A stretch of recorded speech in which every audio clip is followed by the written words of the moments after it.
فخر الدین پاشا۔ دوستو، یقیناً آپ اس نام کو پہلی بار سن رہے ہیں۔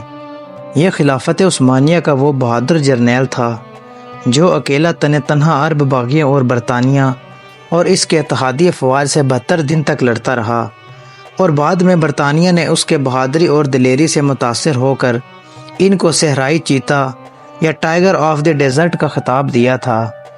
تاریخ اسے مدینے کا محافظ کے نام سے یاد کرتی ہے۔ وہ خلافت عثمانیہ کا ایک بہادر جرنیل تھا، لیکن جس چیز نے اس کی شخصیت اجاگر کی وہ تھا اس کا حضور صلی اللہ علیہ وسلم سے تعلق اور عشق۔ دوستو، پہلی جنگ عظیم کے دوران برطانیہ تقریباً ہر جگہ سلطنت عثمانیہ کے ہاتھوں شکست پہ شکست کھاتا جا رہا تھا، تو اس کو ایک چال سوجی۔ اس نے شریف مکہ حسین بن علی، جو کہ حجاز کا گورنر تھا، اپنے ساتھ اس لالچ پہ ملا لیا کہ جنگ کے اختتام پر اسے مسلمانوں کا خلیفہ بنایا جائے گا۔ شریف مکہ نے خلافت عثمانیہ کے خلاف بغاوت کر دی اور مکہ اور جدہ پر قبضہ کر لیا۔ اس کے بعد وہ مدینہ کی طرف بڑھا۔ اس کے ساتھ انگریز اور فرانسیسی فوجیں بھی تھیں، اور لارنس آف عربیہ نامی بدنام زمانہ جاسوس بھی تھا۔ انہوں نے 1916 کو مدینہ کا محاصرہ کر لیا۔ یہ محاصرہ 1919 تک جاری رہا، کیونکہ ان کو یہاں کے عثمانی مجاہدوں کی طرف سے سخت مزاحمت کا سامنا کرنا پڑ رہا تھا۔ اس وقت مدینہ شہر کا دفاع ایک عثمانی سپہ سالار فخری پاشا یا عمر فخر الدین پاشا کی زیر نگرانی تھا۔ یہ شخص انتہائی دلیر اور صاحب ایمان تھا۔ مدینہ منورہ کے باسی اس کی بہادری اور حسن انتظام پر اسے بہت پسند کرتے تھے۔ عربوں کی غداری کی وجہ سے عثمانیہ کو شدید دھچکا لگا، اور برطانیہ اور اس کی اتحادی بڑی تیزی سے عثمانیہ کے علاقوں کو اپنے قبضے میں لیتے جا رہے تھے۔ دوستو، عثمانیہ کے اتحادی بلغاریہ کے ہتھیار ڈالنے پر جرمنی نے بھی ہتھیار ڈالے، اور اسی وجہ سے بالآخر سلطنت عثمانیہ کو بھی برطانیہ اور اتحادی کے سامنے ہتھیار ڈالنے پڑے۔ دوستو، اس وقت شریف مکہ اور ان کے بیٹے علی، فیصل اور عبداللہ اس خیال میں تھے کہ اب فخر الدین پاشا بھی ہتھیار ڈال دے گا اور مدینہ اس کے ہاتھ آ جائے گا، لیکن فخر الدین پاشا نے ہتھیار نہیں ڈالے اور برابر لڑتا رہا۔ مدینہ شہر کو سامان رست پہنچانے والی ٹرین کو انگریز ناکارہ کر چکے تھے، اور اسی طرح فخر الدین پاشا کو باہر سے کوئی امداد نہیں پہنچ رہی تھی۔ محاصرے کے دوران مدینہ پر 130 بار حملہ کیا گیا، اور 30 اپریل 1918 کو مدینہ کی مقدس سرزمین پر 300 بم برسائے گئے۔ کھانے پینے کی چیزیں ختم ہو چکی تھی، اور فخر الدین پاشا اور اس کی فوج ٹڈے کھا رہے تھے، لیکن ہتھیار نہیں ڈالے، اس لیے کہ اس کو خواب میں حضور صلی اللہ علیہ وسلم نے حکم دیا تھا کہ ہتھیار نہیں ڈالنا۔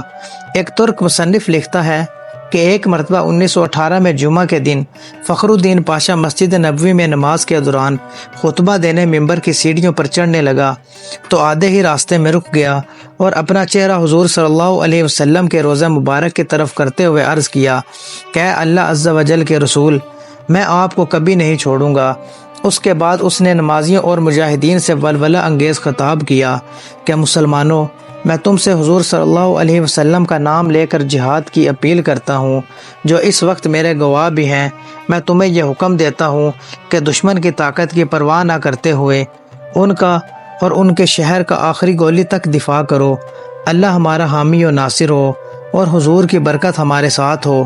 ترک افواج کے بہادر افسروں، آگے بڑھو اور میرے ساتھ مل کر اللہ اور اس کے رسول کے سامنے وعدہ کرو کہ ہم اپنے ایمان کی حفاظت اپنی زندگیاں لٹا کر کریں گے۔ اس کے بعد فخری پاشا نے کہا کہ اسے خواب میں حضور صلی اللہ علیہ وسلم نے حکم دیا تھا کہ وہ ابھی ہتھیار نہ ڈالے۔ دوستو، اگست 1918 میں جب اسے شریف مکہ کی طرف سے پیغام آیا کہ ہتھیار ڈال دو، تو اس نے ان الفاظ میں جواب دیا کہ فخری پاشا کی طرف سے جو عثمانی افواج کا سپہ سالار اور سب سے مقدس شہر مدینہ کا محافظ اور حضور کا ادنا غلام ہے، اس اللہ کے نام سے جو ہر جگہ موجود ہے، کیا میں اس کے سامنے ہتھیار ڈالوں جس نے اسلام کی طاقت کو توڑا، مسلمانوں کے درمیان خون ریزی کی، اور امیر المؤمنین کی خلافت پر خطرے کا سوالیہ نشان ڈالا، اور خود کو انگریز کے ماتحت کیا؟ جمعرات کی رات میں نے خواب میں دیکھا کہ میں تھکا ہوا پیدل چل رہا تھا، اس خیال میں کہ کس طرح مدینے کا دفاع کیا جائے۔ اچانک میں نے ایک جگہ پر خود کو نامعلوم افراد کے درمیان پایا جو کہ کام کر رہے تھے۔ پھر ان میں سے ایک بزرگ شخصیت کو دیکھا، وہ حضور صلی اللہ علیہ وسلم تھے۔ انہوں نے اپنا بایاں ہاتھ میری پیٹھ پر رکھا اور مجھ سے تحفظ کا احساس دلانے والے انداز میں کہا کہ میرے ساتھ چلو۔ میں ان کے ساتھ 3-4 قدموں تک چلا اور پھر بیدار ہو گیا۔ میں فوراً مسجد نبوی گیا اور ان کے روضے کے قریب اپنے رب کے حضور سجدے میں گر پڑا اور اللہ کا شکر ادا کیا۔ اب میں حضور کی پناہ میں ہوں جو میرے سپہ سالار اعلیٰ ہیں۔ میں مدینے کی عمارتوں، سڑکوں اور اس کی حدود کے دفاع میں دل و جان سے مصروف ہوں۔ اب مجھے ان بیکار پیشکشوں سے تنگ نہ کرو۔ دوستو، 30 اکتوبر 1918 کو سلطنت عثمانیہ نے ہتھیار ڈال دیے اور وزیر جنگ نے فخری پاشا کو پیغام بھیجا کہ ہم نے معاہدہ کر کے ہتھیار ڈال دیے ہیں، اب تم بھی ہتھیار ڈال دو۔ لیکن فخری پاشا نہ مانے اور اپنی تلوار حوالہ کرنے سے انکار کیا۔ اس پر عثمانیہ نے اسے عہدے سے برطرف کر دیا، لیکن اس کے باوجود بھی وہ ڈٹے رہے اور اسی طرح لڑتے رہے۔